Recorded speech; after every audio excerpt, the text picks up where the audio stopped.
Hello everyone, let's talk about Harshad Chopra जो lockup के अपने कन्फेशन के बाद काफी वायरल हो रहे हैं। एज अ कंटेस्टेंट जब हर्षद लॉकअप के प्रीमियर पर पहुंचे तो वहां के रूल के हिसाब से उन्हें अपनी एक सीक्रेट रिवील करनी थी। हर्षद ने कहा कि 2010 में उनकी गर्लफ्रेंड ने उन्हें चीट किया उनके बेस्ट फ्रेंड के साथ। इस कन्फेशन के बाद इंटरनेट पर बवाल मच गया और लोग ये स्पेकुलेशंस लगाने लगे कि 2010 में हर्षद किन लोगों के अराउंड थे, उनके कौन दोस्त थे और किन से वो क्लोज थे। काफी कमेंट्स में श्रुति झा और कुणाल करण कपूर का नाम लिया जा रहा था क्योंकि कुणाल और हर्षद 2010 के अराउंड बेस्ट फ्रेंड्स हुआ करते थे। दोनों का साथ में लेफ्ट राइट लेफ्ट सीरियल आया था और उसके बाद से उनकी दोस्ती बहुत स्ट्रांग हो गई थी। उसके बाद 2011 में हर्षद और श्रुति ने साथ में सौभाग्यवती भव सीरियल में काम किया था और उसके बाद से उनके डेटिंग रूमर्स स्टार्ट हो गए थे। श्रुति से जब मीडिया में भी क्वेश्चन पूछा गया था कि आप और हर्षद कब तक शादी कर सकते हैं तो उन्होंने रूमर्स को डिनाई नहीं किया था। इनफैक्ट ये कहा था we are not getting married. और 2014 में जब हर्षद से पूछा गया कि उनका और श्रुति का क्या रिलेशन था तब उन्होंने डायरेक्टली डेटिंग रूमर्स को डिनाई कर दिया। अब श्रुति के लिए ये भी कहा जाता है कि वो एसेक्सुअल है,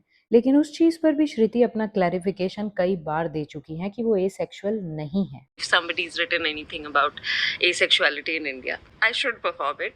And then I went ahead and उसी दिन बहुत लोग आए मुझसे मिलने के लिए। सबसे ज्यादा लोग आए और मुझसे लोगों ने ये कहा कि we didn't know that there were other people who could feel like this. मुझे लगा am I? Although I'm not asexual and I have said this before, but अब जब कुणाल और हर्षद दोस्त थे 2010 तक, लेकिन उसके बाद अचानक से उनकी दोस्ती टूट गई और दोनों को साथ में कभी स्पॉट नहीं किया गया। और उसके बाद श्रुति और हर्षद का भी ब्रेकअप हो गया और उन्होंने अपने रिलेशनशिप को एंटायरली डिनाई कर दिया। उसके बाद ये भी कंफर्म हो गया कि कुणाल और श्रुति एक दूसरे को डेट कर रहे हैं क्योंकि वो दोनों साथ में काफी बार स्पॉट हुए। श्रुति और कुणाल का रिलेशन ऑफिशियल था और 2021 में ऑफिशियली दोनों एक दूसरे से अलग हो गए और उनका ब्रेकअप हो गया। अब जब हर्षद ने ये कन्फेस किया है तो इसीलिए फैंस श्रुति को और कुणाल को एक्यूज कर रहे हैं क्योंकि टाइमलाइन के हिसाब से ये दोनों ही उसमें फिट हो रहे हैं। अब ये सिर्फ लोगों का स्पेक्यूलेशन भी हो सकता है क्योंकि हर्षद ने कहीं पर भी ये मेंशन नहीं किया कि उनकी गर्लफ्रेंड एक्ट्रेस थी या उनके फ्रेंड भी एक्टर थे। ये हो सकता है कि वो एंटायरली टेलीविजन इंडस्ट्री से बाहर के लोगों की बात हो रही हो क्योंकि हर्षद और श्रुति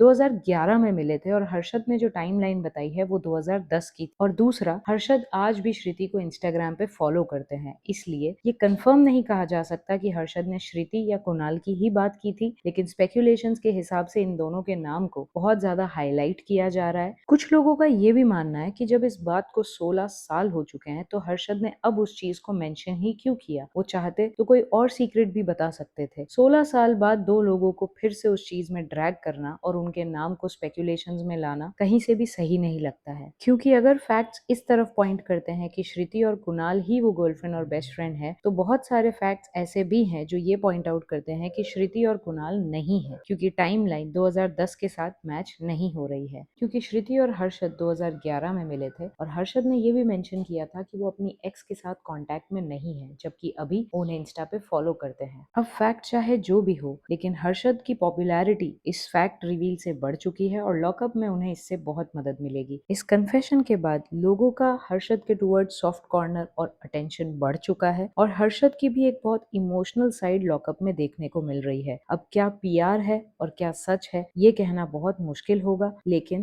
देखने वाली बात ये होगी कि हर्षद का लॉकअप में परफॉर्मेंस कैसा रहता है और ऑडियंस उन्हें कितना सपोर्ट करती है।